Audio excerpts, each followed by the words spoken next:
128. So what if a person doesn't have water to wash his hands? Daled on 128 says, Im elo mayim. If a person doesn't have water, litol yadav, to wash his hands, achar, after she'asat tzarachav, after he went to the bathroom, ve'no yachol, and he's not able limtso mayim, to find water, bekirvat makom. What does kirva mean? Karov, what does that mean? Well, didn't the wash basin used to be called kavira or something? Kior, very good. Kior. But not the same word. Oh, When you call a korban, it means to come close. If you don't have water that's close to you, klal, at all, I mean, you cannot find water near you. There's no river, there's no stream, there's no water fountain, whatever it is. Yishafshef yadav, you should wipe your hands b'midei de menakeh, with things that clean. What did we mention those things were? Sand. Snow would work, right? Wood, cloth. I mean, anything that could clean your hands, technically, from any kind of residue. Leaves of trees. Leaves, right? Dahainu b'tzro, like a rock, or ba'afar, or dust, or b'kisam, with twigs, or b'kotel, or with a wall. Well, imagine if I wiped my hands on my mother's wall. What you would do. Or b'korah, or with a pillar, or b'mitpachat kasha, with a hard cloth, or b'sadin, or with a sheet, or b'mapar, with a tablecloth, or b'vgadav, or on your clothes. Yivarech birkat asher yatzar, and then you say the blessing asher yatzar. Meaning your hands are clean enough in order to say bracha, which is a big deal. You can do the same if you want to eat bread and you don't have water. By bread, we're going to talk about it by the laws of bread. Not everything that's similar here is similar to bread. Im. What if? Lo birech birkat asher yatzar. You didn't say the blessing of asher yatzar. What is the blessing of asher yatzar? We said it before. We're thanking Hashem for making our body work properly. All the orifices that are supposed to let things out, they let things out. All those supposed to let things in, they let things in. All the things that are supposed to stay open, stay open. Those things that are supposed to stay closed, they should stay closed. It's really bracha that you have to have kavanah for. The Mekubalim tells that if you have kavanah in this bracha, it can help you for all kinds of, to stay healthy, Baruch Hashem, and to really say thank you to Hashem. I remember once had a man come to me with an interesting question. I don't remember what I answered him then, but he was in a sad situation where he had to have some kind of disease, he had to have a surgery, and he wasn't able to ever hold back from going to the bathroom. So his body, just when he had to go to the bathroom, just came all out. And so the man was in his 60s, 70s, he had to wear diapers all day long. The question is, how do you pray in such a situation? How do you put on tefillin? How do you do this? You have to say thank you to Hashem. What's supposed to be closed stays closed. What's supposed to be open stays open. There are people that can't breathe through their mouth. All kinds of things that we have to thank about Hashem for what we have. So asher yatzar, what if a person forgets to say asher yatzar? Why would I forget to say asher yatzar? We make it right when we finish with the bathroom. Why would I forget? You get distracted. Let's say you're at work and you step out of the bathroom and you should make, but then you saw something or some people are afraid to be mumbling in the middle of a building, so I'll wait till I'm sitting down. Whatever it is.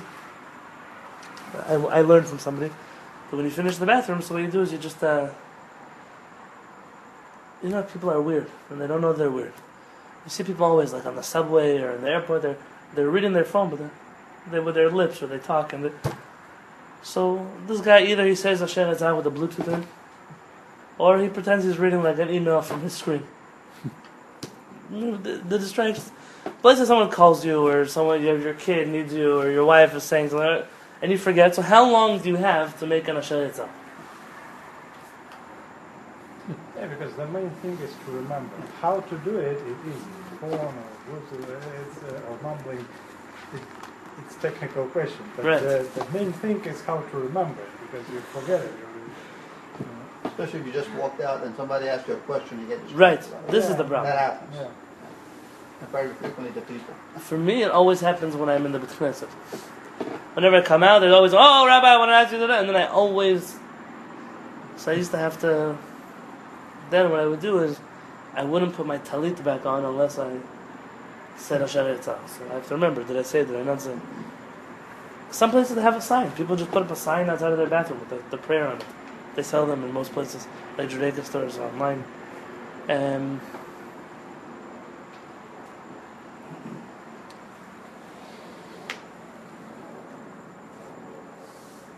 What else? Any other suggestions for how you remember? How do you remember? I don't. Oh, I mean, I remember, but it's hard. like 50-50. Yeah, sometimes I get distracted. The last minute, somebody will ask me a question and I get distracted. I remember 10 minutes later. 15 minutes later. so here's the good question. Can I make a bracha v'asher yatzar 10 or 15 minutes later? This is a good question. How far you can go and how far in time. Right. So let's see. V'niskar, if you remember.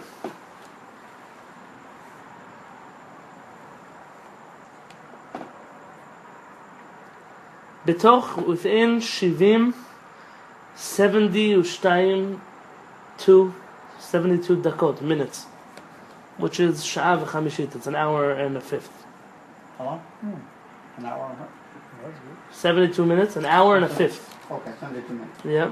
You have to go to the bathroom again. Oh, that's a good question. We're going to have this question. What happens if you go again and you didn't say Asher Yitzhak the first time? That's a good question. One at a time. First, just what happens if we forget. Achar shesiyem latzachav, you have 72 minutes from when you finished going to the bathroom. Rashai levarech Asher Yatzar b'shem u'malchut. You have permission to say Asher Yatzar with Hashem's name.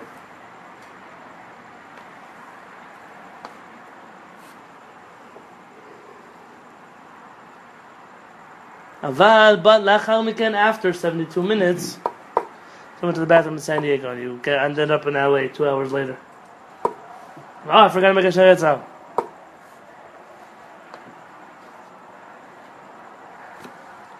So says this book, Aval me'achar miken, after this, yivarech b'li shem u'malchut. You should skip Hashem's name and you should skip Malchut. What is Malchut? Hashem's name is Hashem Elokeinu. And Malchut is Melech HaOlam, King of the world. You skip that part. You say Baruch Asher Yatzar et Adam B'Chorma. You skip the Baruch Ata Hashem Elokeinu Melech HaOlam. V'safek brachot la'kel, and when you're in doubt as to when to make a blessing, we don't make the blessing. Let's see what the doubt is. One moment.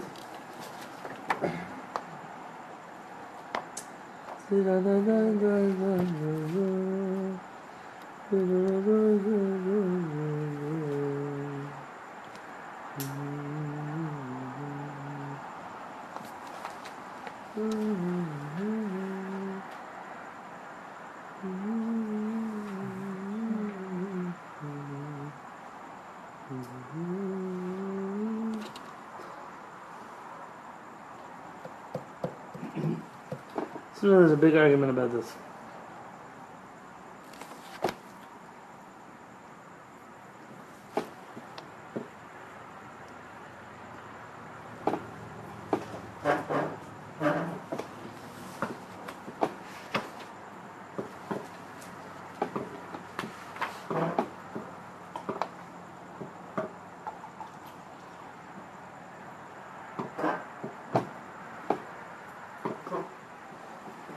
Wow, the Ben Chai says after half an hour you shouldn't make the blessing. Well, he says after half an hour, after 30 minutes. So,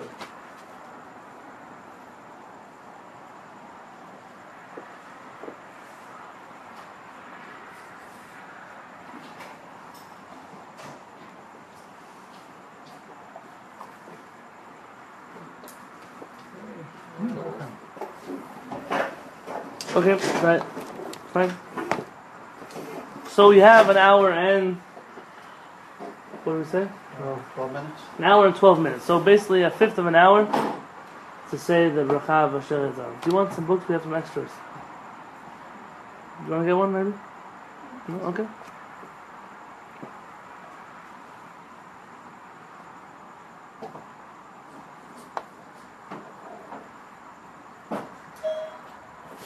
What happens if Hillel's question is true? I went to the bathroom, and then I forgot to say Asher Yitzal. And now, what happens? I have an hour and 12 minutes. What happens though if within this hour and 12 minutes, To go again. I have to go again? They say twice. Yeah, that's what I was thinking. Do I say Asher Yitzal before I go to the bathroom? And then again when I come out the second time? Well, it's No, wrong you're because not you're not supposed to you're not supposed to say a bracha when you have to go to the toilet.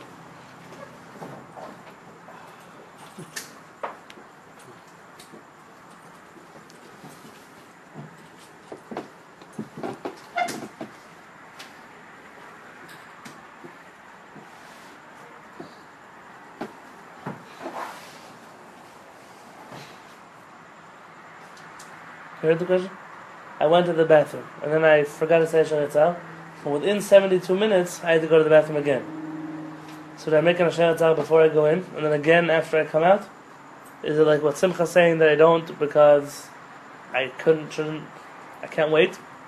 What Barry is saying is you shouldn't make a bracha when you have to go to the bathroom, which is close but not the same answer you're both giving. Let's see. If a person did not make the blessing of Asher Yitzal,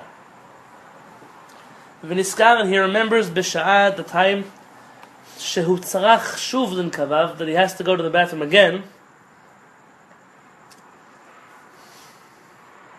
Afilu la'avar, even if did not pass el zman katzar, even if only a short amount of time passed. Misha'ah, from the time she'asat tzarachav, that he used the bathroom b'pam hakodemet, the first time. Lo yivarech Asher Yitzal.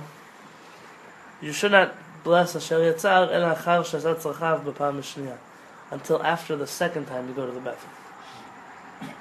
Got your answer? So if I forget, I need to go to the bathroom again, I just make Asher Yitzal after I went to the bathroom. You want to do it once or both times? That's a good question.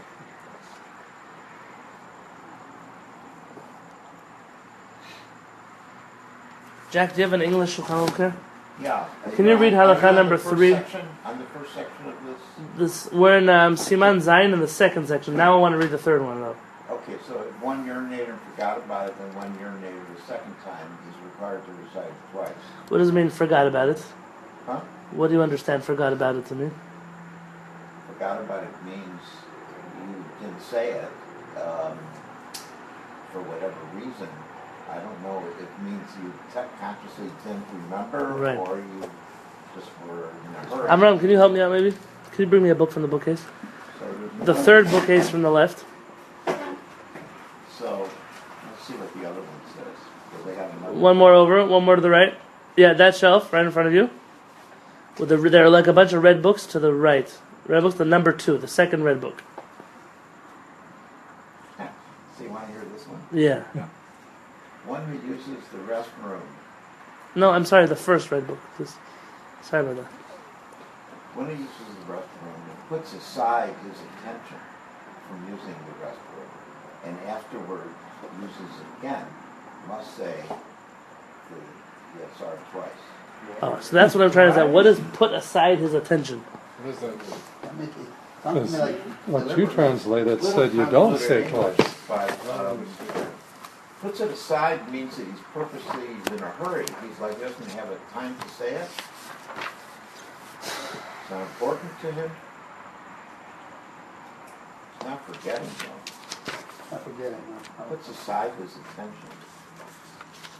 That sounds deliberate. Or I can Yeah. put aside all the I'll do it later. goings during the day, like Yeah, 10 of them, Super. and in the evening say 10 time bracha. And that's it. That would be cool.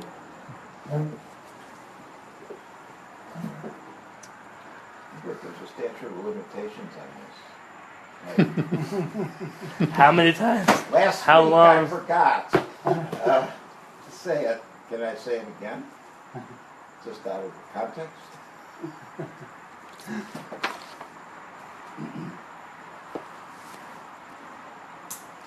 I don't know. It says put aside as intention. What? It says put aside as intention. Yeah, that's the English. That's what they say. You know what? Let's read. I'm going to read a footnote in just a minute. Okay, let's see what it says.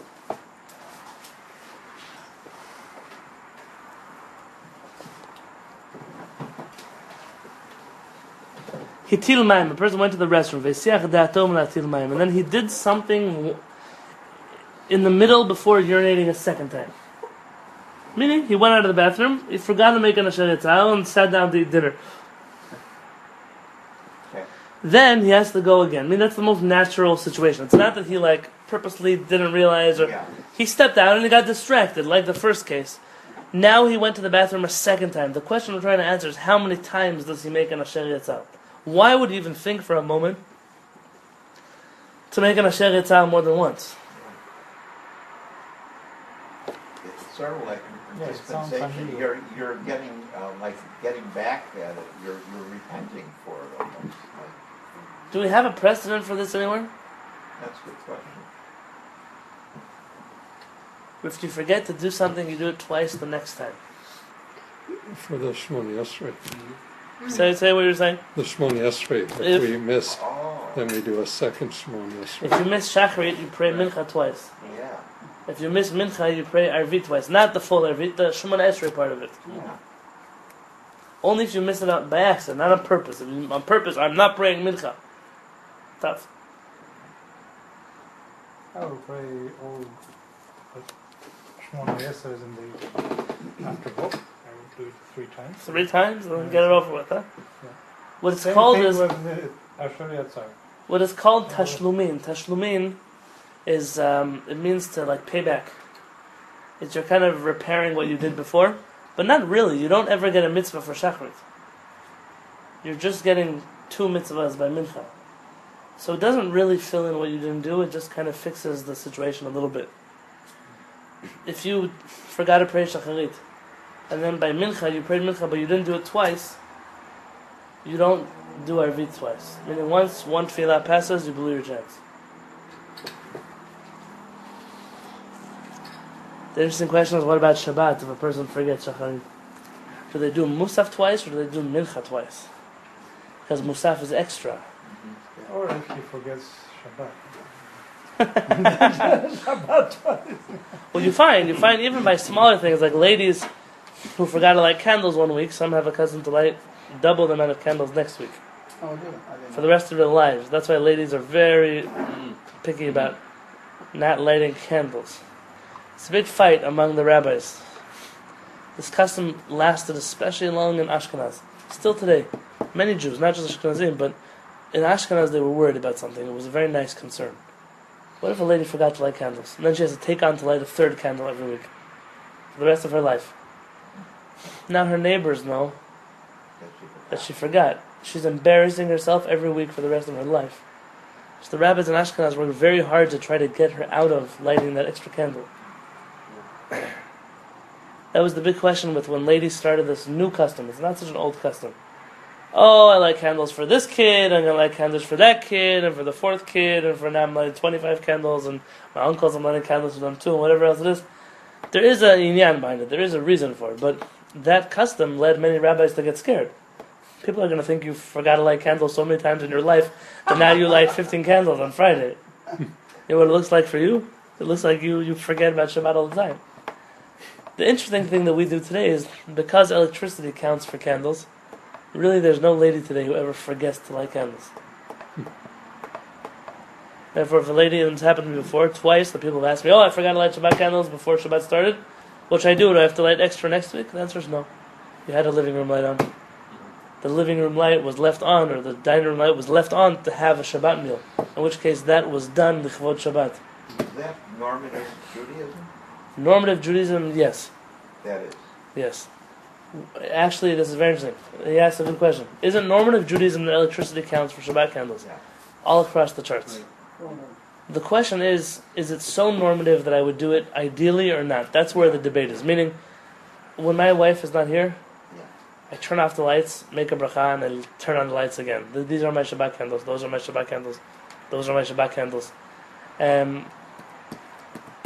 That's not normative. That's not normative. Although there were Rebbitzins among our history who did such things. Rabbi Isher Zalman Meltzer, alav shalom, the big Rosh Yeshiva in Yerushalayim. He had a yeshiva called Eitz Chaim. He made his wife light Shabbat candles only with electricity. He had 2 sticks that, I don't know if they're made of silver or not, but they had 2 light bulbs you would screw in. This is before the founding of the state of Israel. I have to imagine it's a long time ago. And he said she put it in the window, and he wanted to show everybody that lighting electricity is like using fire on Shabbat. And for her whole life, she never lit candles. She only lit light bulbs. There were such rebbitzins. Now there's another question. If the lights are on, and we've done this before together, if the lights are on, how could you make a bracha and light Shabbat candles? Especially for us, like the Sfaradim, that we make the blessing before. The light's are already on. So what are you making a blessing for? So my wife turns off all the lights in the house. And then we light the candles. We say a bracha, we light the candles, and then we turn them back on. I once read that don't hold me to it, either Rav Shlomo Zalman Auerbach's wife or Rav Chaim Kanievsky's wife used to do this. But because she was Ashkenazi, she didn't turn on the lights afterwards on her own, because by Ashkenazim, they start Shabbat when the candles are lit. Right? The ladies, not the men. So what she did was she would ask somebody else to turn on the lights after she was done. So she would turn off the lights, she would light the candles, then someone else would turn the lights back on. So this is normative halakha. I mean, what happens if you're in a hotel? You don't have candles. Most poskim, not just 1 or 2, most poskim will tell you just turn off the lights in your hotel room and you make a bracha and turn them back on. You do that also if the wife is away. What? If the wife is The wife is away. You have to have lights. Shabbat candles are not meant to be lit just by the wife. It's meant to be lit by whoever's at home. Lit by whoever's at home. Lit by whoever's at home. But when she's not home, you have to light it. You don't have to do it. My wife lights candles because we're going to take away a lady's candles from her. That's like a brutal, cruel, and unusual punishment.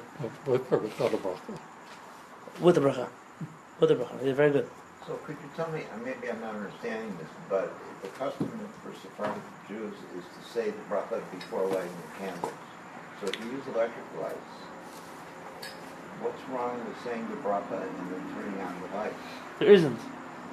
So then why does your wife do it a different way? No, she does it that way too. Oh, She turns it off and then makes a bracha and turns it back on the I light. see. Okay. But by Ashkenazim, what's pointing out, they don't turn on lights afterwards because that's when she accepts Shabbat. By Sfaradim, a lady lights candles, but she only accepts Shabbat when her husband accepts Shabbat. So just a difference of opinions. But So it's not about fire, it's about light. very good. It's about light. You notice what Moshe Chaim just said? Yeah. And actually, some would make an argument. If you remember we read Remember the Kin, with what candles do you light? We don't use this oil, we use that oil, we use this oil, that. What's the argument over there? Do you know? Why some oils yes, some oils no? Some are Different fire? Different fire, meaning some give a better light, some give a worse light, some smell, some don't smell, some are expensive, some are cheap, some are whatever it is that they are. And our rabbis prefer the cleanest, brightest lights. Actually, that's part of the argument that's said at Shabbat about the kind of candles that the tallow or the olive oil or the... Oh, yeah, exactly. That's really interesting. The rabbi's comments on the different types of candles. This is what I'm talking about, exactly this. It's in the Siddur, right? Right, it's in the Siddur. Yeah. So this question now is, now that you have these lights, which is a better light, this or the candles that we light on the Shabbat Sure tree? doesn't smell. It doesn't smell. Yeah, so it's sweet. It lights up the whole room. Yeah. It's not dangerous. Meaning, I am always afraid. You light candles, or kids around, or you leave the house. People have pets on one side of the house. A cat jumped on the table. You know what could happen to such a thing? The whole house could become a Lag BaOmer bonfire. So, in my opinion, and that's why I'm not a lady. I once taught this to a class of ladies. You should have seen their reaction. It wasn't this. And they were, oh, how can you say such a thing? What about the bringing down the fire from heaven? And I don't know what to do with fire from heaven. I'm not sure what to tell you about that. That's not my area of expertise, but it's a big problem. You said that if men like candles, it's better for them to light candles rather than use electricity? I didn't say that. What? I'm saying that I prefer to light these candles instead of those candles. But I mean, theoretically... The only plus that those candles have that these don't, those are made just for Shabbat. I mean, I would ideally have... Sounds funny? like two silver Shabbat, yeah, like lamps that look beautiful but are light and give light to the room. So unless the candles that are electric lights are on the timer, they go all Shabbat, right? They don't And go even if out. they go off, it's okay. They don't go out after. Rabbi Uziel is the only reason that people didn't agree. Rabbi Uziel said you cannot light electricity for Shabbat. Why? The candles have to at least last until, nightfall, before sunset. Rabbi Uziel lived in the beginning of the state of Israel. Passed away in 1953. And he said the blackouts are so common Oh, I see. that your candles very often, light didn't last until Shabbat meals. But today that's not a reality. Today, power never goes out unless you forget to pay your bills. I mean, it's a rare thing in your life that On a rare blackout. that you've lost power somewhere. So for that, we're not going to be... But Moshe Chaim put in a good point. So by Shabbat candles, it's about light. Talk to me about Hanukkah. I had a question. Yes. So I read that you're supposed to benefit by the Shabbat light. You're supposed to actually see or something. And yet I see people lighting in the corner and this light shines that. So you're not really benefiting. I have many reasons, if I were to ever write such an essay, of why these lights are better than those lights. But the ladies have a sensitivity to it. And it's not worth taking away from them their connection. Well, I don't know how many here, maybe all you knew this. I heard kind of that electricity could be used in an emergency, but I always thought that candles had to be lit for Shabbat. Right, most people do. And what we're sharing here is that it's light that you need, not fire. But talk to me then about Hanukkah. I was once talking to him, he said, you know what, that's what I did. I was once on the plane, and I asked the rabbi, and he told me to bring flashlights. And to light one flashlight, and two flashlights, and three flashlights, so it was 3 nights of Hanukkah, and to put them in my backpack. I was once Hanukkah on the plane, and one of the... Be eco-friendly. There were these Hasidim on the plane, and they asked the stewardess to turn off the lights on the airplane and then turn them back on, so they could light Hanukkah candles with them. Here's the problem. The problem here, electricity cannot count when it comes to candles. There's the whole nest by the candles where we had oil that lasted for X amount of days and it didn't go out, and we, especially those of us who light with oil and not with colorful, Ralph's candles. Candles also don't count. But they're fire. At least there's a fire there. This is not fire according to any definition of fire. I mean, there by Hanukkah, the story is about the flame of Hanukkah. Whereas not light, you don't need light. Just like by Havdalah, you need an avukah, you need a torch. Also, there the poskim say maybe there's not a torch, maybe there's just one light. But since the rabbis have ruled that electricity is fire, therefore we can't use it on Shabbat, it should be okay for So Hanukkah. from here, I have a proof to you that Like you that, like on that. that they don't agree that that's fire. They tell you it's Most of fire, them do.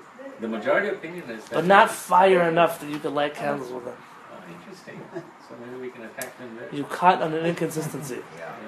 Very good. So I asked especially, but what about a Havdalah candle? Could you use 3 flashlights for the 3 wicks? I once asked her parents, and he wasn't comfortable with it.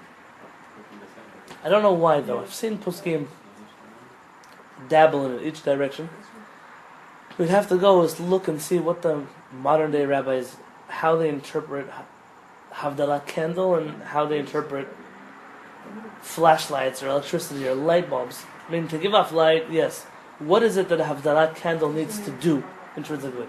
Is it light that it needs to give? From my understanding, it has to be the definition of a torch, an avukah. Avukah has more than one wick.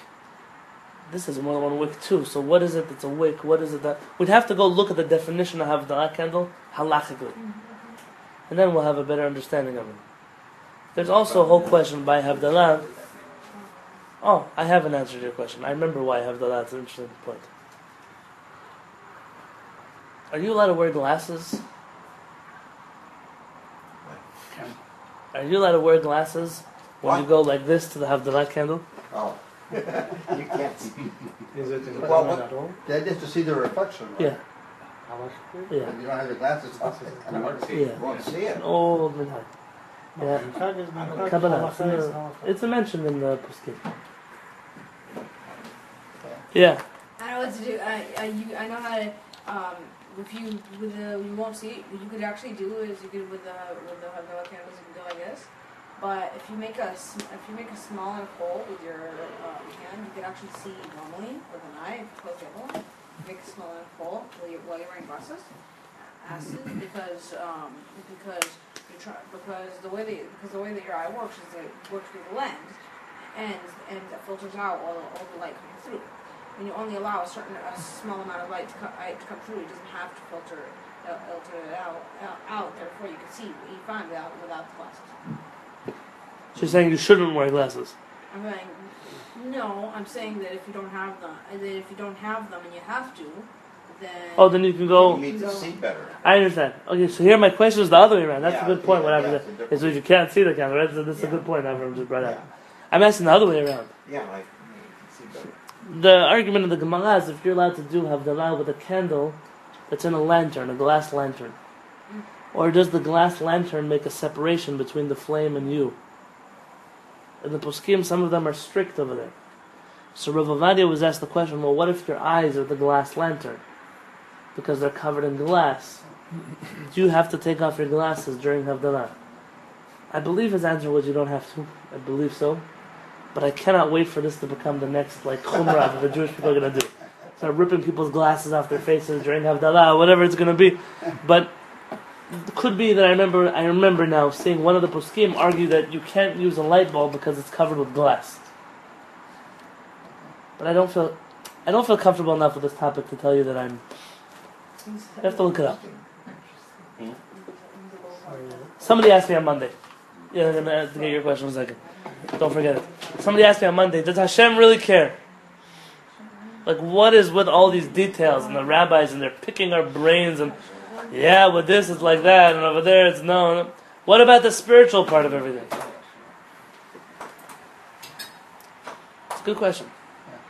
If people get caught up in the details and there is no depth to these things, it's a waste of time. If people get caught up in the depth and the spirituality but they don't know about the details, it's also a waste of time. Our rabbis gave importance to the details, not to be annoying, but in order that all of our questions should be answered, our rabbis try to limit the gray area as much as possible. You're not allowed to cook on Shabbat. So our rabbis ask questions. What does it mean to cook? What does it mean to cook? If I'm not allowed to cook, well, am I allowed to make tea? If I'm not allowed to cook, well, am I allowed to have soup and put croutons inside that are getting a little bit warmer? What is the definition of cooking? If I don't have the definitions nitpicked till the last detail, my life will be much harder. And therefore our rabbis nitpicked in order so they can reach the truth to make our life more easy. Not the other way around. The problem is when people use these details to corrupt. Each side has a problem. Those who are very spiritual will never have clear definitions of what things are. And those who have clear definitions, but they never, because of those, they refuse to see the spiritual side, also have a problem. Just now someone asked me, this was the Monday morning question. I said about the ring that you give under the chuppah, the poskim wanted to be a gold ring, yellow gold. And the Kabbalists wanted to be a silver ring. And one of the ladies said, well, Hashem really cares? Somebody, does Hashem care or doesn't care? See, all these details that go into the chuppah are what happens if the bride runs away in the middle of the chuppah?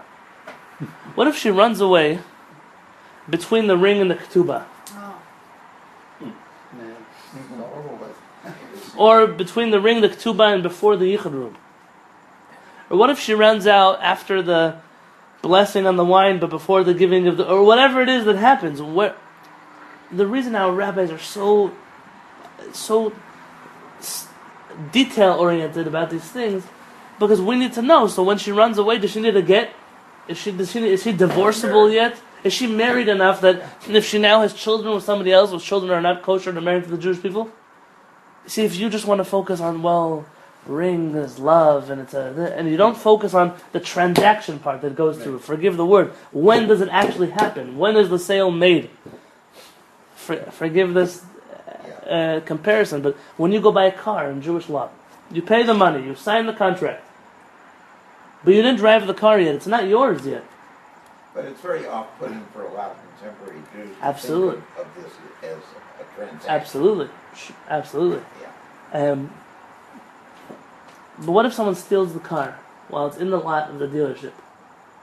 Well, you're signing the contract. You already paid the money and you signed the contract, but you didn't drive off with the car yet. Whose car did they steal? The dealer's car or your car? Halacha, you have to take possession of the car.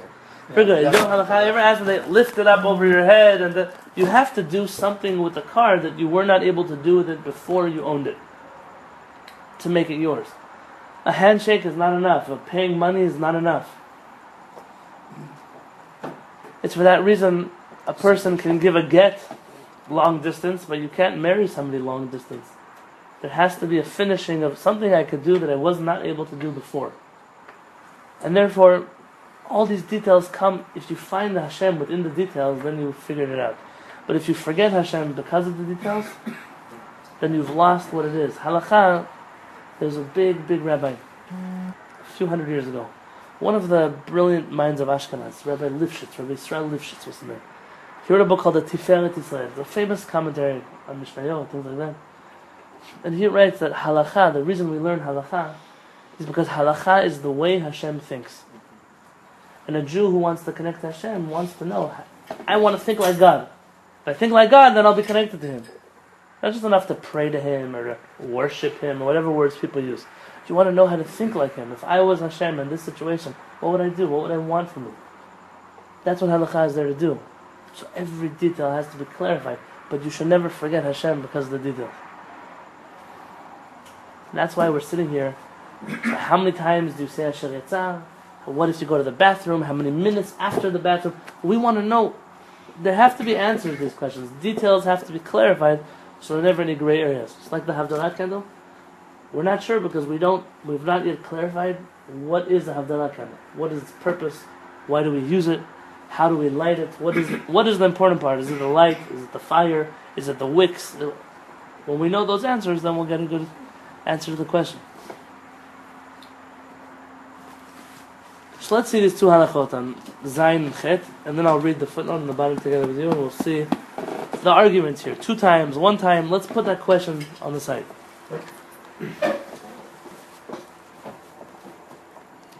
Mishehu tzrach, somebody who had to lehafsik, stop.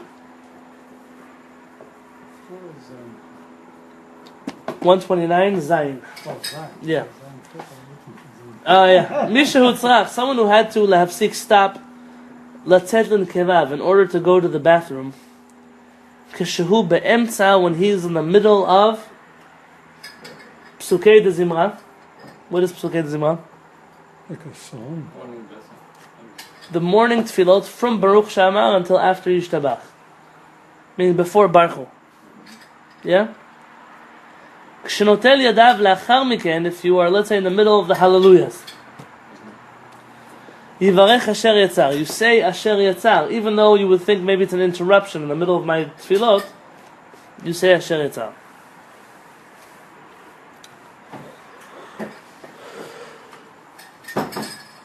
But in any case, what if you're in the middle of saying one of the chapters? You're in the middle of Ashrei and then you go to the bathroom, not after Ashrei. Yisayem, k'shemsayem psukei de Zimra. Sorry. Yisayem amirat mizmor. You should finish that paragraph that you're in. V'yivarech asher yatzar, and then you should say asher yatzar ben mizmor lemizmor. Between one song and the next song. Between one paragraph and the next paragraph. You mean psalm? Psalm, yeah. So you should finish, after you go to the bathroom, you should finish Ashrei. And then say Asher Yatzar. Very good.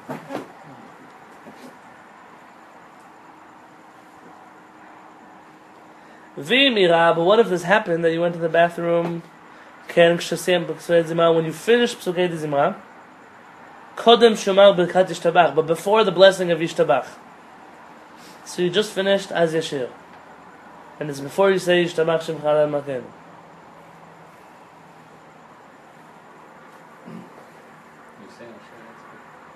Do you say it then?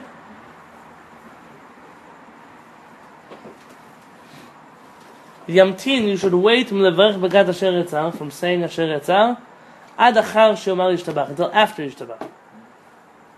And we might think that yishtabach starts like a new section of tefillah, so this is a good place to stop. But over there, it's not. Which, by the way, the Sephardic nusach and the Chabad nusach, and both help you out with this. We don't start yishtabach. How do we say? Can someone hand me a siddur, please? I don't know, Shabbat, there's like an extra word in there. Uv'chein. Show me. Yeah, just one of the tall brown ones that are not English, just with the plastic on the spine. Yeah. Perfect. I remember seeing an extra word on Shabbat. I don't remember on the weekdays though. Lad Malkenu. Thank you.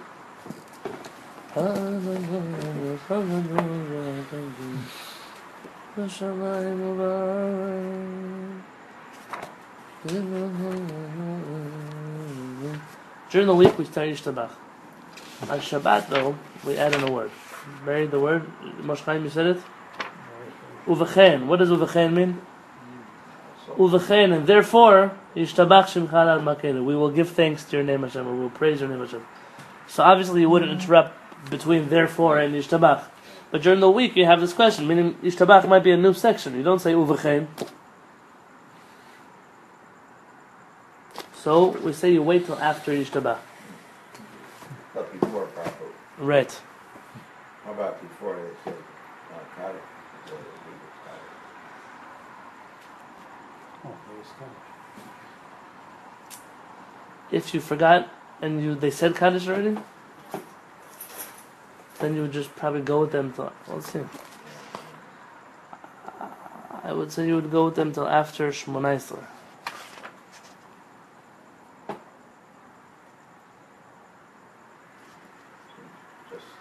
The main thing is go to the bathroom before you start. Yes. Yeah, it's part of the preparation. But unfortunately, humans are not. But you know, in yeshiva, you were never allowed to come late to tefillah. Tefillah, nobody came late to it.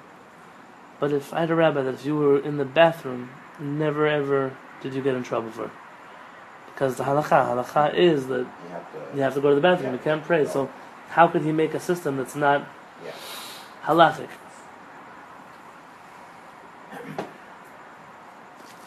Someone just sent me I think you might appreciate this one. If it's what I'm thinking.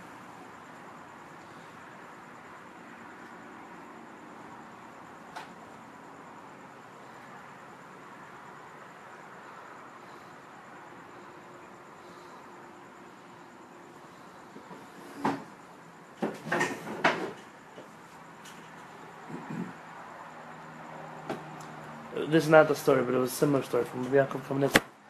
The house that I was staying at, the rabbi who was head of the house, said he was once at one of these conventions for rabbis. One of the big tzaddikim came to speak there. And he said, how many of you have ever been mad at a student for coming late to school? Who hasn't? And he said, you're all HaShamayim, all of you. You're all evil people. Yeah, that's why we bring you in to be the keynote speaker. Yeah. They said, how many times have you been late to work? Because something happened with the kids, or your wife, or there was a doctor's appointment, or the car, or whatever it was that happened. So just because it's a smaller version of you don't think they have a reason why they came late? Maybe their parents had something, maybe the car wasn't working, maybe their friends, maybe they were embarrassed, maybe they forgot their lunch, maybe. He said, why won't you extend your students the same courtesies you extend yourself? And that was his speech. And the rabbi said that speech forever made an impression on him. No, we expect that when we're busy, people should judge us favorably that we're busy. But what about when other people are busy? I just had it today. I've been spending most of my day today fixing a problem. Somebody said Lashon Hara about me being busy about something, which wasn't even true, it just Lashon Hara. And I'm spending the whole day trying to fix the mess that it created. If someone was just careful about what they said, you could have asked me, I would have told you what I was doing. It didn't have to be a political drama, but this has happened. People are people. But how many times did that person get busy? And we've extended them courtesies. Always, it's like that in the whole world. We just expect from other people what we expect we should give other people the same courtesies we expect they should extend to us. And even if they're children, even if they're young people, even if they're kids. Rav Yaakov Kamenetsky told a story that he came late to Cheder one day, when he was in Europe still. He came late to Cheder. And when he came into Cheder, the Rabbi said, "Where were you?" He said, I was walking to school. He must have been 6 or 7. Later he became one of the greatest rabbis who ever lived. He was 6 or 7. He said, I was walking to Cheder and there was this old man and he asked me how to get somewhere. So I walked him. Until I came back. It's an hour late. And the teacher said, "You're a liar!" And he slapped him across the face. He said, which old man is going to ask a 6-year-old for directions? And Yaakov Kamenetsky said, it's been many, many years since that day in Europe. He said, and I don't remember what the streets looked like. I don't remember what the cheder looked like. He said, but that slap on my face is still stinging on my cheek. And he said, there's some things you're just never going to erase. You're never going to forget. I have to be very careful about the things that we say or do. Harav Peretz, every time before, I used to miss days of yeshiva. I had a job in Israelites, and sometimes we were in these seminars or these retreats, and it's not like you send a message to Rabbi Peretz, I won't be here for a few days. You just don't come. It's college, you just don't. But he takes the right person when you don't show up to yeshiva because you're a student. You're supposed to be there. He expects you to be there. And whenever he sees you, he asks you, "Where have you been?" or "What's going on with you?" And you tell him, and he'll nod and he'll just walk away. And I once asked him why he never tells us anything. And he said that Adam Harishon, the first man, what's the first question Hashem asks him? Ayeka, where are you? Why does he ask him, where are you? He knows where he is. Rav Peretz said, you learn from Hashem derech eretz. I know where you were. You ditched class, it bothers me. You didn't do your homework, I know. But Hashem has to give a man a chance to give an excuse. To explain his side of the story before we accuse him of something. Hashem didn't know where he was. Hashem didn't know what he was up to. Hashem wanted to give him a chance to explain himself. But Hashem didn't know what he was going to say. He knew what he was going to say also. But derech eretz is for us. To learn before we accuse someone to say, where were you? Or what's going on with you? Or how are things going by you? Before we jump to a conclusion. Hashem taught us derech eretz. It's the first examples in our Torah. To extend that to the same. Just now we had a story about a husband, a wife that would come home too late at night. And just ask each other, where have you been? And you'll be surprised about the answer. It's not always going to be as bad as you expect. Someone says, you have to be optimistic. Maybe he got hit by a car. So, work late in the office. They're German Jews. They're supposed to be very, very good with time. Everything is calculated, precise. I said, there was once a man who came home, and his wife said, I've been so worried about you. I even called the police. We're frantic. Where have you been? You came so late from Mariv, from evening prayers. I said, oh, don't ask. Today was Rosh Chodesh. We had to add an extra paragraph.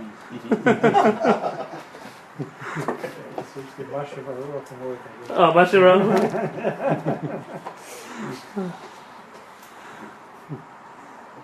So now the next question. What happens if you went in the middle of Ashrei to the bathroom, but you forgot to say Asher Yitzah? When should you next say it?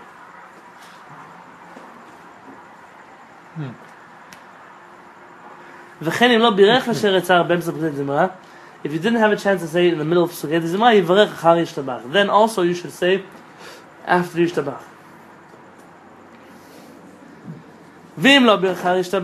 What happens if you didn't make the blessing after Yishtabach? Who asked this? You asked this now? I don't know. You should say it after Shmoneh Esrei.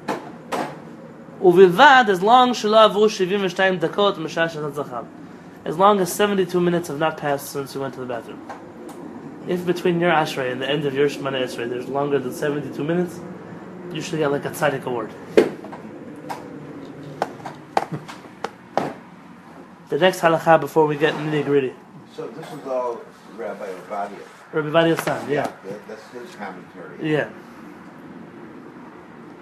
I just saw in Yerushalayim 3 volumes, this big. It's like a slipcase set. The laws of Asher Yatzal. Shulchan Aruch only had 4 halachot to say about it. Rabbi Ovadia Yosef's son added a few more pages, and this guy already wrote 3 volumes. So either that book is full of nonsense, because where did he get that much information from? Or that's just the natural evolution of things, that the more you wait, the more opinions, and the more... I once asked Rabbi about learning such a book. He said it's bitul Torah. It's wasting time. Because you're never going to reach those situations. Or what happens if I said... Imagine what kind of questions are in those books. What happens if I forgot to say Kehillat, and I forgot after Yishtabach, and I forgot after Shmoneh Esrei, and then I flew into a different time zone, and the day already switched to a different date? And is it really 72 hours? Does it go based on date? And what if I was standing on my head? Or whatever it would be, right? And they'll give you an answer, a brilliant answer. But when's that ever going to happen to you? So why are you spending time studying those things? I mean, it's fun, is in your mental gymnastics, but halakha l'maaseh, it's not practical. Just now I spoke with a boy. I was sitting with him in the car. Boy, he's 23. He's a yeshiva guy. He's married. His kids. We drove together for an hour. So I had to just talk about something. So what do you talk about? Torah. We talk Torah. No halachot, no chumash, no musaf. What do you learn all day? Oh, I go to Brisk. What is Brisk? Brisk is like a top-notch yeshiva. They study Gemara there. But in Brisk, they only study the Gemara. They call them Kudshim. No, Kudshim and Zvachim. You know what those are? There's 6 books of the Mishnah. Right? You have the ones on holidays, the ones on damages, the one monetary problems. You have the ones on the laws of, like brachot, Shabbat, those kind of things. Then you have 2 volumes of the Mishnah that have no practical application until Mashiach comes and we have a temple again. So Brisk decided that they want to learn Torah for no ulterior motives. And so they're going to learn Torah that has no practical application to life. And it's an entire system of yeshivot, of rabbis, of students, who spend their entire lives studying these tractates of the Talmud, about purity and impurity and sacrifices and blemishes and slaughtering, all kinds of things that have nothing to do with where we are today in Jewish history. And the whole reason they do it is so they can get a reward for learning Torah, because we're not doing it for anything practical. We're doing it just to make Hashem happy. Is Now, it after doing the other? No, it's instead of. If it was after, I'd be quiet. If it was before, I'd be quiet. But it's a lifestyle. It's like a group of people. And I just couldn't help but imagine that when they ask him questions at home about Shabbat, I don't know, about washing your hands for bread. No idea. But you're 20 years in yeshiva, so what came out of it? But Rav Soloveitchik's grandfather was the brisker. Yeah, he invented the style. Rav Soloveitchik also learned like this. But he was bigger than just this system. See, the Soloveitchiks didn't do it to exclude the study of anything else. But when you're not Rabbi Soloveitchik, so you have to spend all your life doing it, not just part of your life doing it. Rabbi Peretz used to tell students that before they come to him, they should go for a year to Brisk. Just to learn how to think. He said, then stop learning how to think and come actually think. That was his whole, come... They really teach people how to analyze things, how to learn, how to... And they have good answers for things. Like, if you ever want to learn Gemara well, go to Brisk. But it's not a wholesome Jewish experience. Rabbi Chaim of Brisk, you mentioned him? Rabbi Peretz always says, I love Rabbi Chaim of Brisk when we learn Gemara. But the moment we open up the Shulchan Aruch, I say, Rabbi Chaim, please wait for me at the door. You don't belong here. Now that might be a very presumptuous thing to say. But the truth is that style of learning is very dangerous when you apply it to practical things, because you could go anywhere with it. They're so brilliant that you could make everything that's forbidden okay. Or everything that's okay, you can make it forbidden, if you're brilliant enough. Is Hashem happy when we do that? Well, you said it's to make Hashem happy before. Does it really... Hashem is happy whenever we learn Torah. Hashem could be happier if we learn Torah that was practical. Meaning, are parents happy when we go to get a higher education? Yes.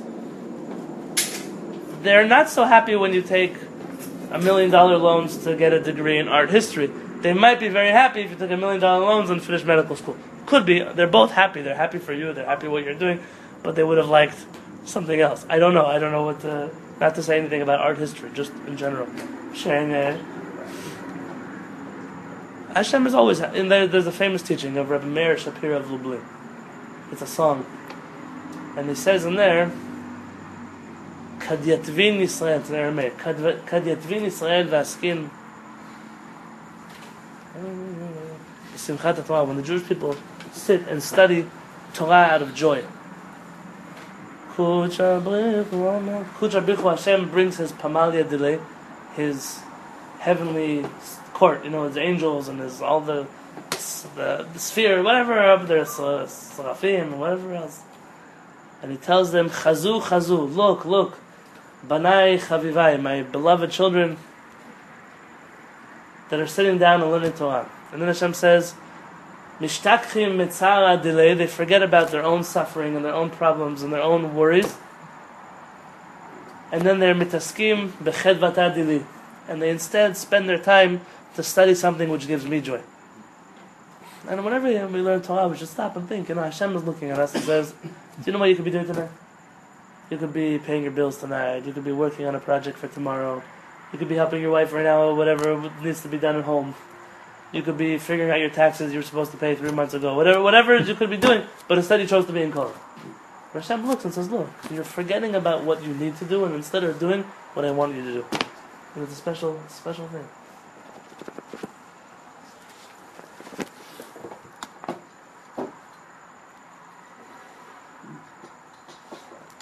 Now our favorite halakha for tonight.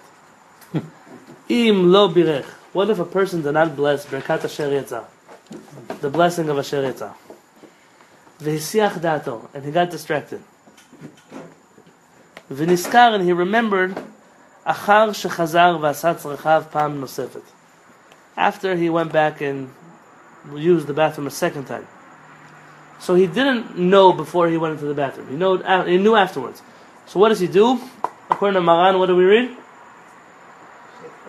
We say it twice. The dat Maran Shulchan Aruch.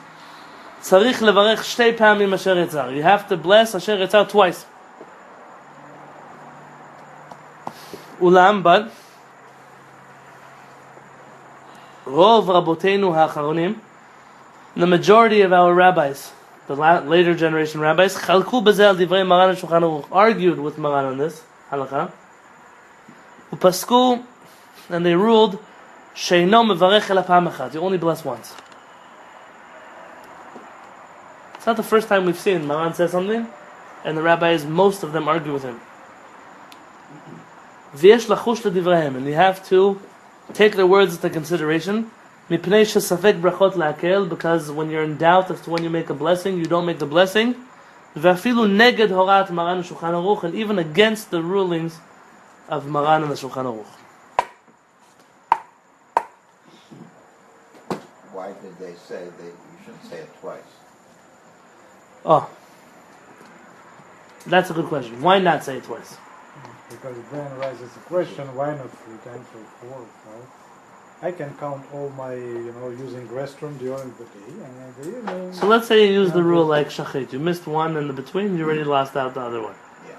So you'd be saying it in vain, basically. You'd be saying one time for no reason. If you lost out by not saying it immediately after. Right. I mean, you can say 3 or 4 because once he went to the bathroom once and didn't say Shaar Yitzhak, and the second time, you only have an option to say twice, not 3 times.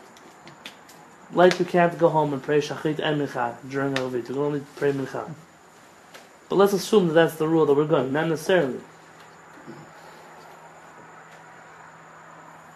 You also find here that Jews are not following Shulchan Aruch again. But they're doing it out of an ideal to keep the 10 Commandments and not say Hashem's name in vain. But what about the loyalty to the Shulchan Aruch? We lie to the world. We tell everybody we always follow Shulchan Aruch. It's not always true.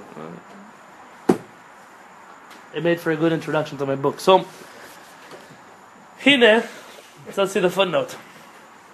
Where? Hey, you see hey on the left side? The left column on the bottom of the page. Hey? You say, hey, did you see that? Hine ha'orchot chaim, the rabbi Orchot Chaim, katav b'shem Baal Hashlama, in the name of the Baal Hashlama. So you're talking about early Rishonim, rabbis. B'shem Gaon, in the name of one of the Gaonim. So this is before the Rishonim, after the Talmud. The B'chai Gavna, that in this scenario, Mivarech, you make a blessing, shtei pamim asher etzar. You bless asher etzar twice. What is his proof? V'hivir ayah, it brings his proof. Midin tashlumim betfilah, from the law of repeating Shemona Esrei, like you said, when we forget to pray. Ayin Sham, look there. V'hevio Maran Bet Yosef, and Maran in the Bet Yosef quotes this opinion. B'shem Mahari Abuhav, in the name of one of his rabbis, the Mahari Abuhav. You're from Tzfat. You've been to his synagogue. You've been to the synagogues in Tzfat before? Anyone? You saw the one that had the earthquake in the middle of it? Did you hear that story?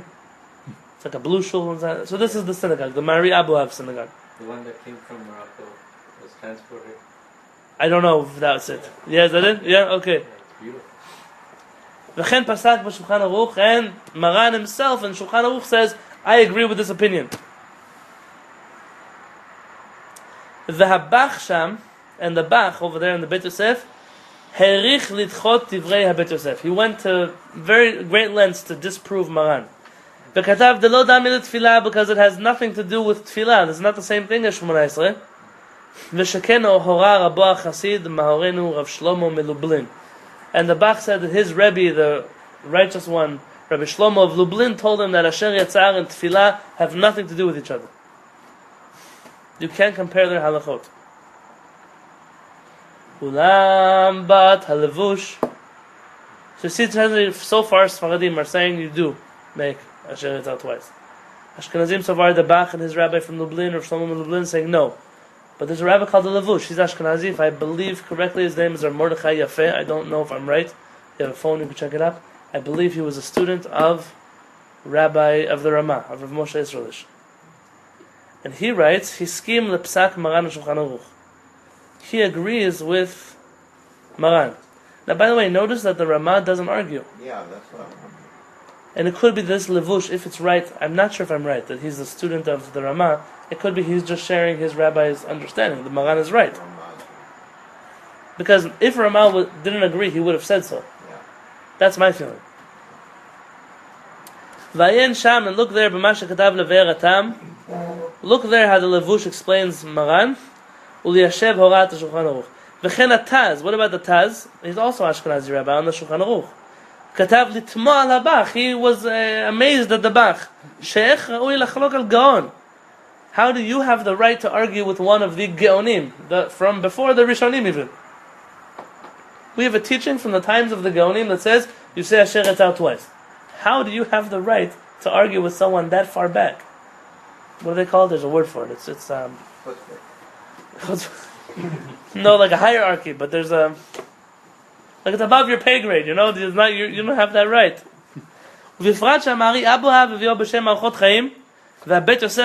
Especially as these are big names, they're not random names. The Mahari Abuhav brings in the name of the Orchot Chaim, and Maran himself writes it as a halakha in Shulchan Aruch. It's not like it's a random opinion that's not mentioned in Shulchan Aruch, this is the opinion. And the Taz went to say that Maran is right. So you now have two Ashkenazi rabbis who are saying to make a bracha like Maran. I'm pointing out the Ashkenazi ones because the Sephardic ones should be agreeing with Maran by default. And if they're not, then that's already a question mark. That's what I'm trying to point out. V'hamarikash b'hagot erech lechem katav.